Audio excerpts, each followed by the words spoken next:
आज ये मेरा पहला वीडियो है और मैं इसमें पेपर के सीटी बनाऊंगा। देखते जाइएगा। आपको एक पेपर चाहिए और एक स्केल चाहिए, बस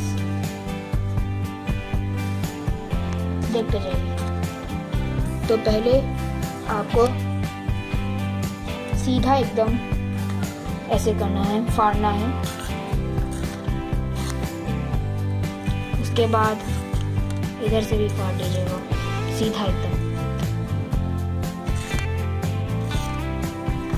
ठीक है। अब इसे ऐसे फोल्ड करना है,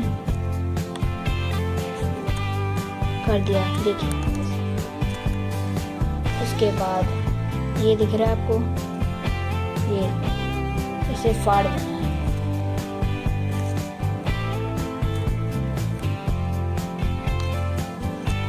उसके बाद इसे ऐसे फोल्ड कर देना है और ये है ना, इसे ऐसे कर देना है। उसके बाद इसे उल्टा करना है, इसे भी फोल्ड कर देना है। Done, all done. उसके बाद आपको इसे ऐसे पकड़ना है, ऐसे पकड़ना है, देख सकते हैं। और अपने मुंह में लेना है और ऐसे करना है। तो आपका सीटी बन चुका है।